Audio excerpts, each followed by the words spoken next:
Ada apa dengan Amerika saat ini, guys ya? Ada apa dengan Amerika? Mengapa orang-orang Ekuador, Mat Saleh ini pergi berobatnya ke Malaysia? Ini mengapa, guys? Pertanyaannya, ada apa dengan Amerika? Padahal medisnya adalah salah satu medis terbaik di dunia saat ini. Dan yang dikatakan oleh Mat Saleh ini adalah, tidak sia-sia kami pergi jauh-jauh dari Ekuador ke Malaysia, karena di Malaysia kami mendapatkan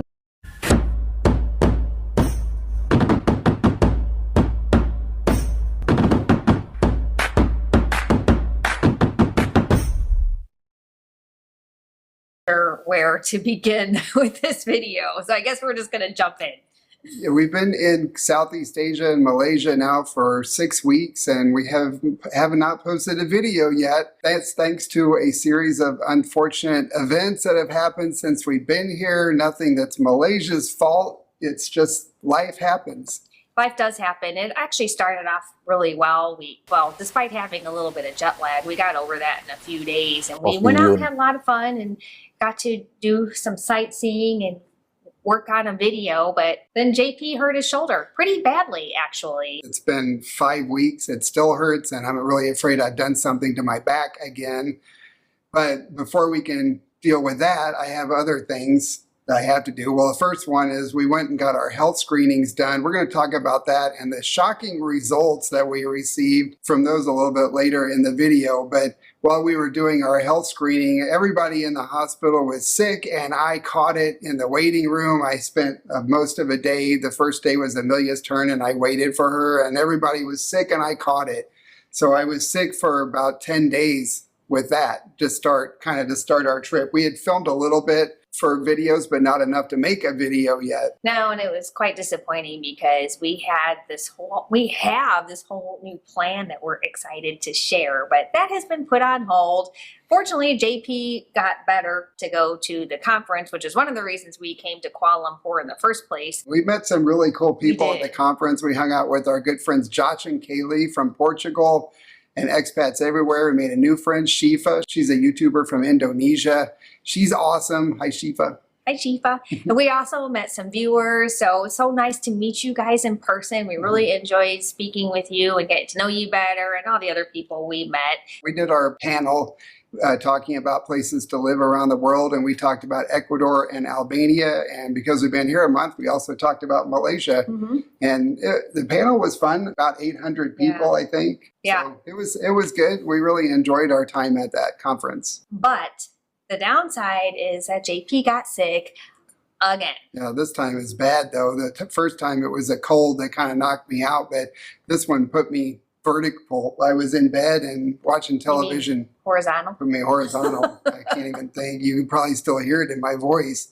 I've been out for over a week with that, and it's been rough. We're not sure what it is. It feels like the flu, but it could be the big C. I don't know. We did the health screenings. That was another reason why we came here, because we've heard great things about it. And we went to Prince Court. I know a lot of you have asked about that already, and we were really impressed with the whole screening process. You want to walk them through what it was? Yes, it was a whirlwind. It covered basically everything. You know, do all the basic tests, but then they did the other stuff like cancer markers and things like that. You stand on this machine and you put your hands on it. You have to stand barefoot, and it figures out your whole like body density. So it tests your weight and body fat and all of that stuff. Let's see, ultrasound, bone density scans, the DEXA scans. We met with different doctors. The stress test. The stress test, that's right. We did the stress test where they put you on the EKG and then you walk and run on the treadmill. It was all Bahkan kinds of mereka orang Amerika ya, tapi berobatnya di Malaysia, mereka go through percaya all of deh. these tests. And in the US, it would have taken a year to get all these done and cost at least $10,000. And here it was 4 hours and cost $462.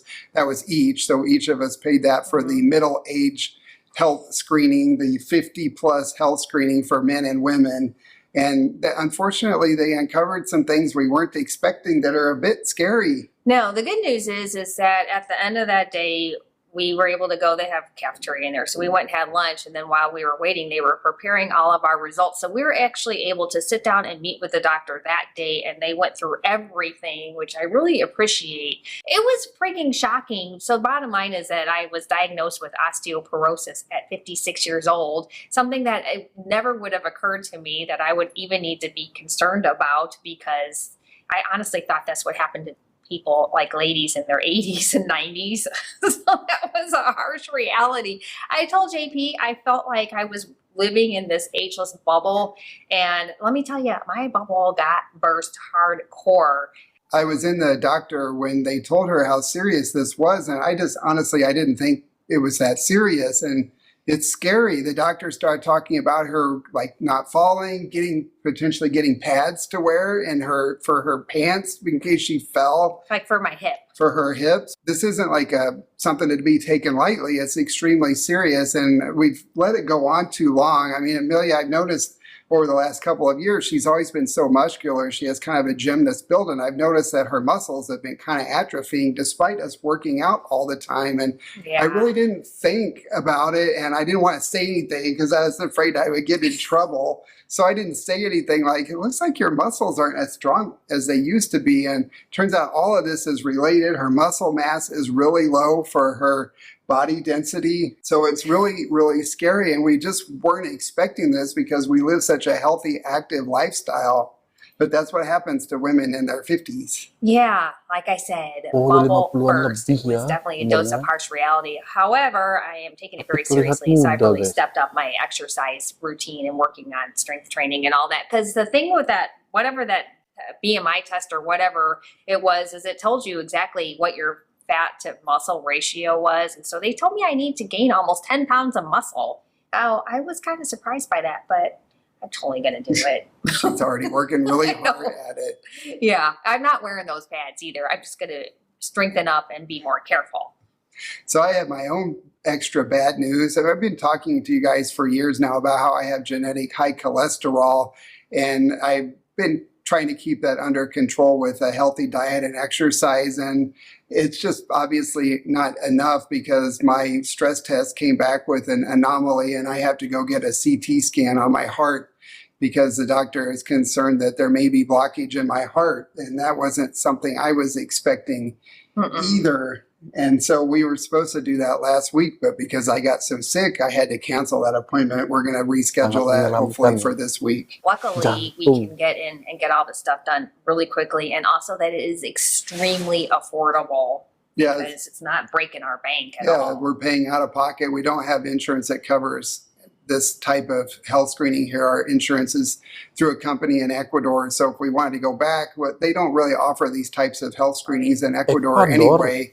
But if we wanted to go back to get treatment, we could do that. But since we're here and it's so affordable, we're just going to see what we can get done here. Exactly. So I'm really, really grateful that we decided to come and do this because, well, we just would have never known. We would have had I know, until something bad happened, and that's what's so scary. It is scary. In the U.S., they just wait until it's reactive medicine. They wait until something bad happens, like you fall and break a hip, and they're like, oh, wow, you have osteoporosis. Did you know this?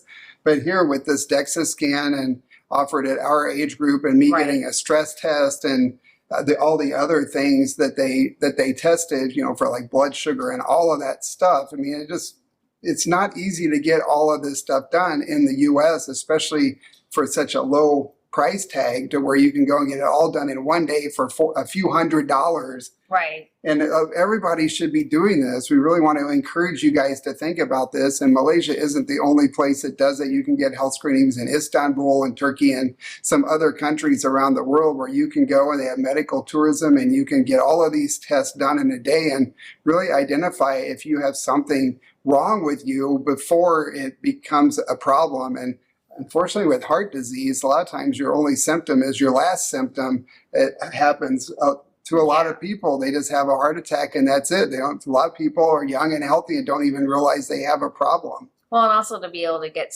screen for those cancer markers is really important too. But my takeaway as well is that, yeah, you can get these tests done in the US, but you have to wait a long time. And we were able to get the testing done, but also to turn around and immediately get follow-up appointments with specialists. I mean, we're talking the next day. The other nice thing is the cost of that. Most of those specialist doctors, an office visit was like $40 to $50 for an office visit.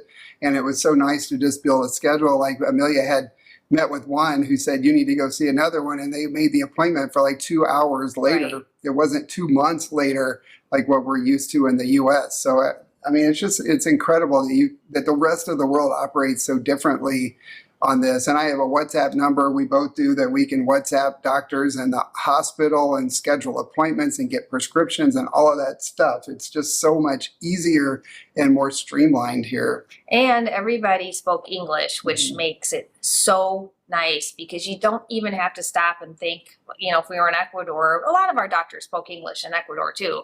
But there are sometimes some situations where we needed to speak some Spanish. And, you know, when you're dealing with medical stuff, it's not our first language, so it doesn't automatically translate in our heads quickly. So it was nice to be able to operate in our main language. Anything else on that? Well, stay tuned because we'll have We'll more. have more We may updates. have more to talk about. Let's hope not. Yeah, hopefully I don't need some sort of heart surgery while we're here. That would be a real bummer on our trip to Southeast Asia. So we've already stayed longer than we planned on here, mainly because I've been sick and we've had to delay some of our appointments. But I have more appointments coming up, and so does Amelia, follow-up appointments. And then we may actually be back here in a few months for more follow-up because I told Amelia we cannot let this go with her osteoporosis now, and we have to make sure that we get this checked. And the doctor said she wants to see her again in a few months. So we'll probably be back here for that. Which is fine because we were already planning on staying in this part of the world anyway. So the nice thing about being here is that it's easy. If we were in Latin America, then of course we would be in Ecuador doing all of this, but we are halfway around the world. Yeah, another problem that this experience, mainly me being sick, has brought up is the single point of failure that is our YouTube channel, and that I've done all of the filming and editing throughout the years. Amelia hasn't done any of that other than maybe a couple short clips here and there. So she doesn't really know what goes into filming or editing our videos. So that means if I'm down for the count, we have no videos, we're not recording. So Amelia finally reached a limit. She's like, I'm going to figure this out. This isn't right. And she actually went out and filmed her very first vlog the other day, and she came back, and I had very low expectations. And I got to say, she did really well for her first one. It took me a lot longer to figure this out than it took her to figure out. Well, to be fair, we have been doing. Ada apa dengan Amerika saat ini, guys ya? Ada apa dengan Amerika? Mengapa orang-orang Ekuador, Mat Saleh ini pergi berobatnya ke Malaysia? Ini mengapa, guys? Pertanyaannya, ada apa dengan Amerika? Padahal medisnya adalah salah satu medis terbaik di dunia saat ini. Dan yang dikatakan oleh Mat Saleh ini adalah, tidak sia-sia kami pergi jauh-jauh dari Ekuador ke Malaysia, karena di Malaysia kami mendapatkan hal terbaik ini. Wow, ini pengakuan yang sangat mengejutkan sekali, guys ya. Sangat-sangat mengejutkan. Di dunia medis, Malaysia salah satu yang terbaik di Asia. Bahkan Malaysia dan Singapura ini mewakili medis ya di Asia Tenggara ini. Jadi Asia Tenggara ini namanya harum di dunia kesehatan. Itu ucapan terima kasih sebesar-besarnya kepada medis Singapura dan juga Malaysia yang selalu mengangkat ya dan memberikan promosi kepada orang-orang asing untuk selalu mempercayai dunia medis yang ada di ASEAN ini ya guys ya. Terima kasih banyak kepada medis Malaysia dan juga Singapura. Dan dia katakan guys ya bahwa Mat Saleh ini bilang ya, ini jujur ya, ini dari kata-kata dia.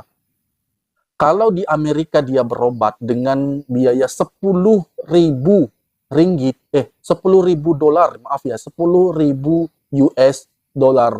Tapi kalau dibandingkan dengan kualitas yang sama, itu kalau di Malaysia itu berpuluh-puluh kali lipat perbandingannya perbedaannya guys ya. Bahkan itu hanya 1.000, nggak sampai 1.000 US dollar dia berobat di Malaysia. Itulah keuntungan bagi Mat Saleh ini bila berobat ke Malaysia. Bahkan ini juga menjadi daya tarik bagi orang Amerika itu sendiri ya guys ya. Banyak orang Amerika yang berobat ke Malaysia itu salah satunya karena harga. Yang kedua karena kecepatan waktu, on time ya guys ya. Di Malaysia bila kita bertemu dari sudah satu dokter ke dokter lainnya itu hanya berjarak paling maksimal 4 jam. Tapi pengakuan dia kalau di Amerika bila kita bertemu dari dokter satu ke dokter lainnya itu bisa sampai berbulan-bulan. Bayangkan ya guys ya. Kesehatan itu bisa ditunggu sampai berbulan-bulan nunggu dokter satu ke dokter lainnya. Bagaimana kalau di saat belum berjumpa dokter lainnya sudah habis napasnya, itu bagaimana guys? Nah, kalau Malaysia memang sangat efisien sehingga bisa hasilnya sangat maksimal. Bahkan bukan hanya satu penyakit, dari scanning ya guys ya, seluruh tubuh penyakit 1, 2, 3, 4, 5 itu akan ketahuan dan akan diselesaikan dalam jangka waktu itu juga. Nah, ini yang perlu betul-betul saya sangat kagum ya guys ya. Karena ini sangat efektif sekali. Cukup sekali ke Malaysia dan semua dapat diobati dari ujung rambut sampai ujung kaki ya guys ya. Sehingga, nah ini lagi guys. Nah, jadi tidak perlu kita harus menunggu lama-lama di Malaysia 3 atau 4 hari ya terbaring di hospital, tidak perlu seperti itu.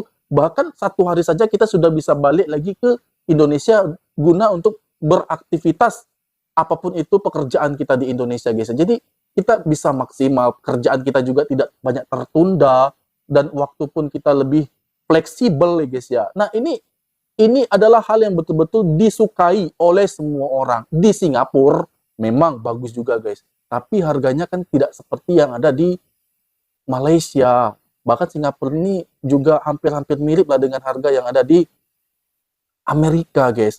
Karena kan mata uangnya tinggi ya. Makanya semua orang itu memilih Malaysia. Apa salahnya? Apa salahnya apabila mendapatkan kualitas yang sama tapi harganya berbeda? Apa salahnya? Orang-orang Medan, orang Aceh, Jambi, Lampung, Palembang, Pekanbaru itu banyak berobat ke Penang, Melaka, Kuala Lumpur. Kenapa guys? Karena kualitasnya bagus tapi harganya murah. Tapi ini bukan untuk mendiskreditkan dalam negeri ya guys ya. Dalam negeri juga banyak bagus di Indonesia, terkhusus di Jakarta ya guys ya. Tapi jujur saya katakan belum ada pemerataan ya. Jadi yang kelas A itu yaitu hanya di daerah-daerah tertentu saja. Untuk di semua daerah itu belum tersebar ya guys ya. Makanya banyak orang Kalimantan, orang Sumatera itu berobatnya ke Malaysia ya. Banyak sekali. Dan itu menunjukkan apa? Menunjukkan kualitas. Lagi-lagi kualitas dan harga yang sangat murah. Tentunya itu yang diinginkan orang. Nggak muluk-muluk ya guys ya. Untuk orang demi kesehatannya, dia mencari hospital yang berkualitas tapi harganya murah. Pasti semua orang cari itu. Apalagi bisa sambil berwisata ke luar negeri. Sudah lengkap itu ya guys ya.